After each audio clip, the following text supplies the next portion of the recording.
Bom dia, boa tarde, boa noite. Eu sou o Kalel e esse é mais um dia da nossa leitura bíblica. Hoje é o nosso dia 51, lendo a Bíblia de Gênesis a Apocalipse em 365 dias. Hoje nós vamos fazer a leitura de Números 21 até Números 22, versículo 35. Bora comigo então, pega o seu chá, seu café, sua água, sente-se aqui comigo e se prepare para a leitura de hoje. A derrota do rei de Arad, capítulo 21 de Números. O rei cananeu de Arad, que morava na região sul de Canaã, soube que o povo de Israel vinha pelo caminho de Atarim. Ele atacou os israelitas e levou alguns deles como prisioneiros. Então o povo de Israel prometeu a Deus, o Senhor, o seguinte: se fizeres com que derrotemos esse povo, nós destruiremos completamente as suas cidades. O Senhor ouviu o pedido do povo de Israel e os ajudou a derrotar os cananeus. Assim os israelitas os destruíram e também destruíram as suas cidades, e deram àquele lugar o nome de Ormá.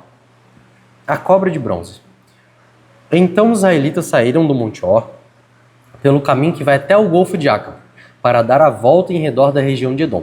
Mas no caminho o povo perdeu a paciência e começou a falar contra Deus e contra Moisés. Eles diziam: por que Deus e Moisés nos tiraram do Egito? Será que foi para morrermos no deserto, onde não há pão e nem água? Já estamos cansados dessa comida terrível.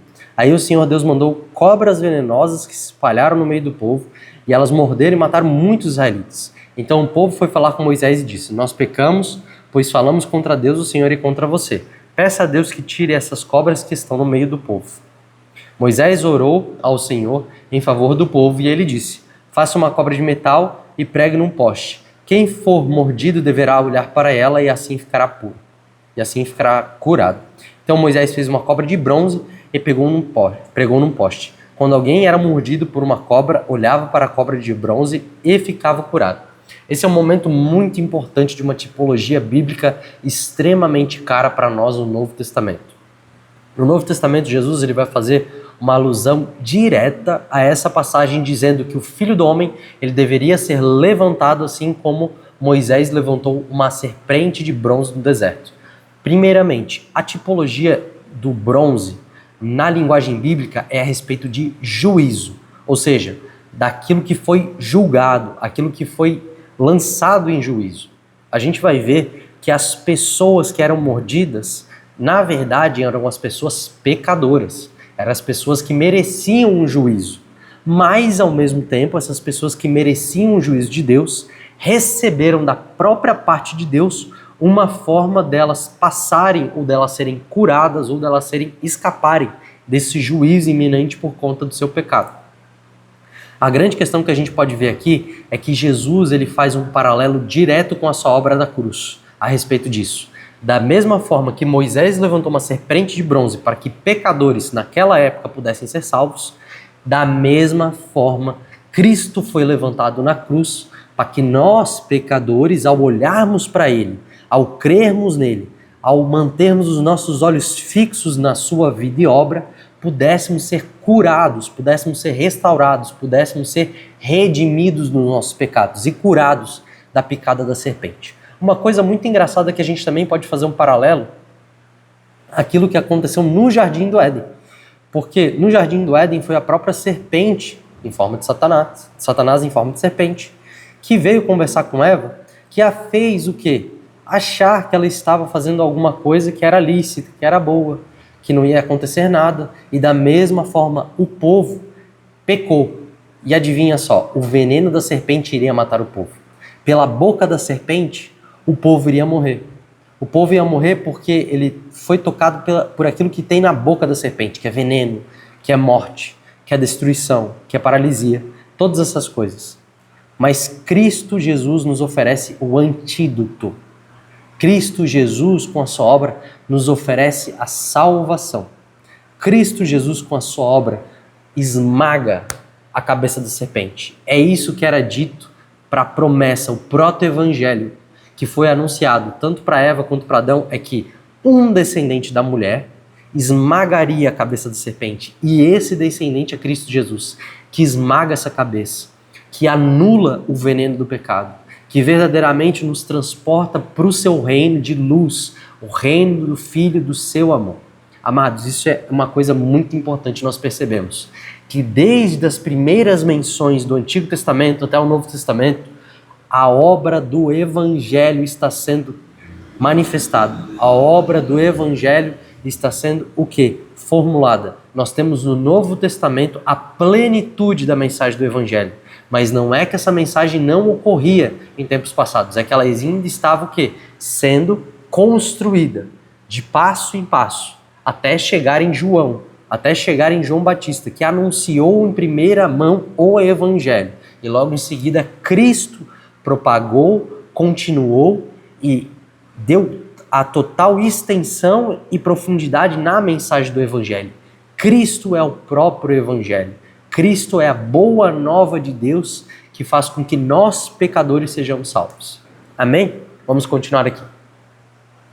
Do Monte Or até o Vale dos Moabitas. Aí os israelitas partiram e acamparam em Obote. Depois saíram de Obote e acamparam na ruína de Abarim, no deserto a leste do território de Moab.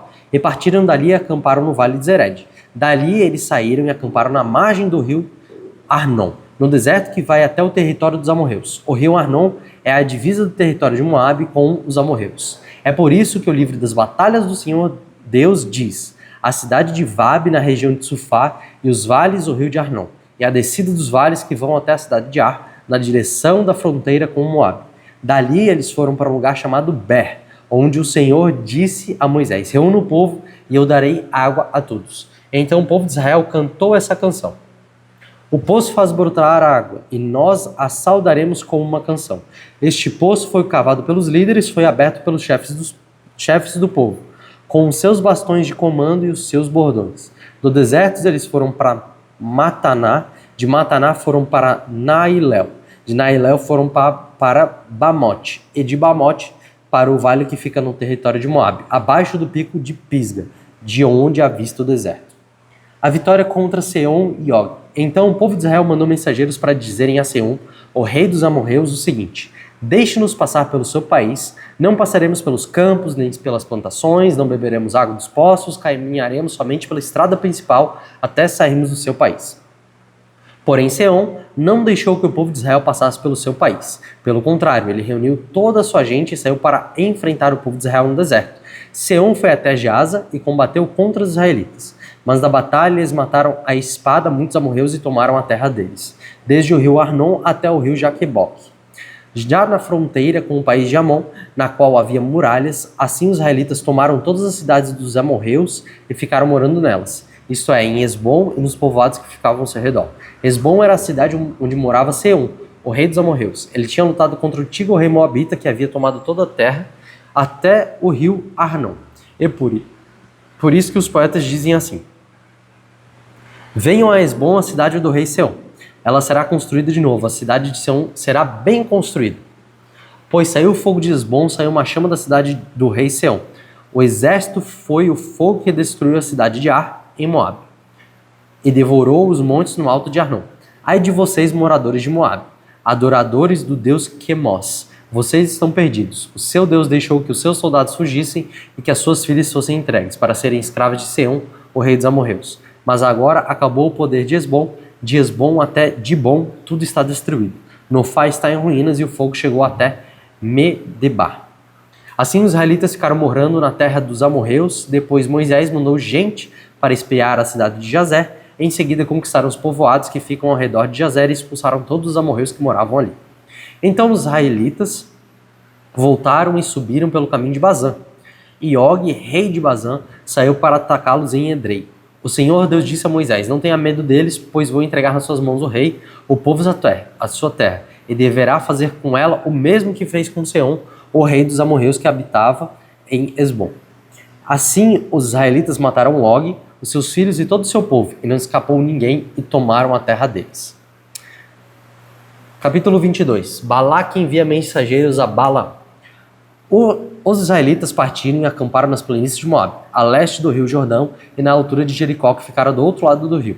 Quando o rei de Moab, Balaque, filho de Zippor, soube de tudo que os israelitas haviam feito com os amorreus, ficou apavorado, e com os israelitas, porque eles eram muitos. De fato, o povo de Moab ficou com muito medo dos israelitas. Os moabitas disseram aos chefes dos midianitas: agora essa multidão vai devorar tudo ao redor de nós, como um boi que come a grama do pasto.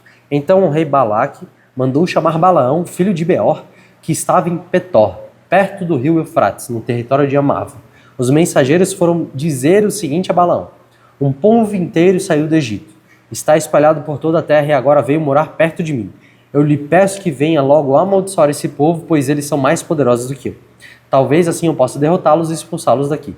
Eu sei que quando você abençoa alguém, essa pessoa fica abençoada, e se você amaldiçoa, fica amaldiçoado. Então os chefes moabitas e midianitas foram levando consigo dinheiro para pagar as maldições. Eles chegaram ao lugar onde Balaão estava e entregaram a mensagem de Balaque. Balaão respondeu o seguinte: fiquei aqui essa noite e amanhã eu contarei a vocês o que o Senhor me disse. Então os chefes moabitas ficaram com Balaão. Deus veio falar com ele e perguntou: quem são esses homens que estão com você? Balaão respondeu: Balaque, o rei dos moabitas, me mandou dizer que um povo inteiro saiu do Egito e está espalhado por toda a terra. Balaque quer que eu vá agora mesmo e amaldiçoe essa gente, para ver assim poder derrotá-los e expulsá-los. Deus disse a Balaão: não vá com eles nem amaldiçoe o povo de Israel, pois é um povo abençoado. De manhã Balaão se levantou e disse aos chefes que Balaque tinha enviado: volte para sua terra, pois o Senhor não está deixando que eu vá com vocês. Então eles voltaram e foram falar com Balaque e disseram: Balaão não quis vir com a gente. Aí Balaque mandou-lhe outros chefes, mais numerosos e mais importantes do que os primeiros. Eles foram falar com Balaão e disseram: eu, Balaque, filho de Zipó, peço-lhe que venha logo até aqui. Como pagamento lhe darei muitas riquezas e tudo mais que você quiser. Por favor, venha e me faça o favor de amaldiçoar esse povo.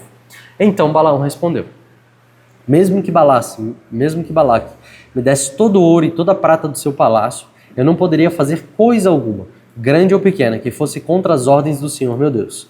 Mas agora peço que você também fique aqui essa noite, para que eu possa saber se o Senhor tem mais alguma coisa para me dizer. Durante a noite, o Senhor Deus apareceu a Balaque e disse: já que esses homens vieram chamá-lo, apronte-se e vá com eles, mas faça apenas o que eu disser. Portanto, no dia seguinte, Balaão se aprontou, pôs os arreios na sua jumenta e foi com os chefes dos moabitas. Balaão e a jumenta e o anjo. Deus ficou irado porque Balaão foi. Balaão ia montado na sua jumenta e 2 dos seus empregados o acompanhavam. De repente, o anjo do Senhor se pôs na frente dele no caminho para barrar a sua passagem. Quando a jumenta viu o anjo parado no caminho, com a sua espada na mão, saiu da estrada e foi para o campo. Aí Balaão bateu na jumenta e trouxe de novo para a estrada. Então o anjo do Senhor ficou numa parte estreita do caminho, entre 2 plantações de uvas, onde havia um muro de pedra de cada lado. Quando a jumenta viu o anjo, ela se encostou no muro, apertando o pé de Balaão. Por isso Balaão bateu de novo na jumenta.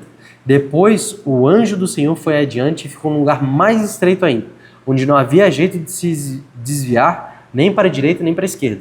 A jumenta viu o anjo e se deitou no chão. Balaão ficou com tanta raiva que surrou a jumenta com a vara. Aí o Senhor fez a jumenta falar e ela disse a Balaão: o que foi que eu fiz contra você? Por que é que você me bateu 3 vezes?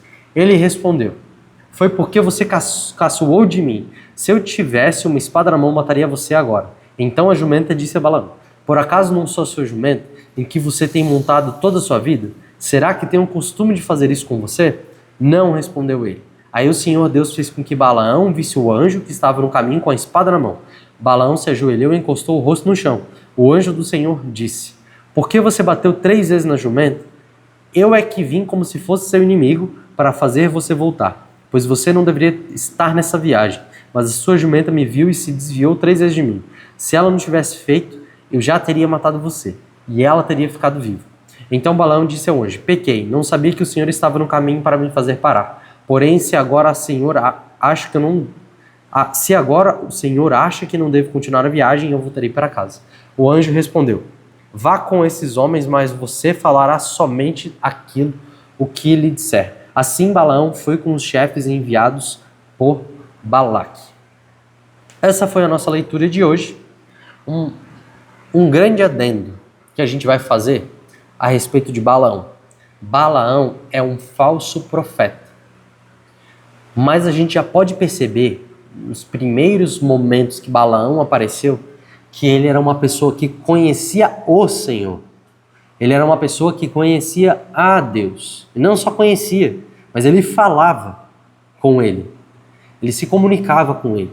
Ele sabia qual era a vontade do Senhor. Então, a gente já deve ficar muito esperto que Falsos profetas não são simplesmente pessoas que são de outras religiões. Falsos profetas são pessoas que, conhecendo a Deus e a sua vontade, ainda assim resistem e comunicam aos outros como burlar essa vontade, como não viver essa vontade. Novamente, tenhamos muito cuidado, porque a Bíblia, a palavra de Deus, é a nossa regra de fé e prática. Paulo vai falar no Novo Testamento, em Gálatas, que mesmo que um anjo de Deus descesse do céu, ou ele mesmo voltasse e tentasse pregar um outro evangelho, senão um evangelho puro e verdadeiro, que seja anátema. Irmão, qualquer pessoa que fala qualquer coisa que não é evangelho, e o evangelho se dá através do conhecimento do Novo Testamento nas Escrituras, de toda a mensagem da Bíblia. Se a mensagem que as pessoas te pregam é diferente da mensagem que a Bíblia prega, meu amado, você está vivendo o falso evangelho. Deixe essas pessoas. Corra muito para longe dessas pessoas. Deixe a sua congregação. Deixe se essas pessoas são seus parentes ou são pessoas queridas. Se afaste espiritualmente dessas pessoas, para que você e a sua fé possam ser guardadas, para que você seja salvo. Porque pessoas que pregam um falso evangelho, elas estão condenadas. Que o Senhor venha e as leve e as retroceda do seu caminho de perdição. Mas é nossa responsabilidade conhecer nas Escrituras a mensagem do Evangelho. O Evangelho ele não está escrito só no livro de João. Ele não está só escrito no livro de Mateus. Ele está escrito de Gênesis a Apocalipse. Por isso que é tão importante nós lermos a Bíblia por completo. Porque a Bíblia fala a respeito do Evangelho, do reino de Deus e da pessoa de Cristo Jesus. Muito obrigado por estar aqui até agora. Que Deus te abençoe. Nós nos encontramos amanhã. Até logo.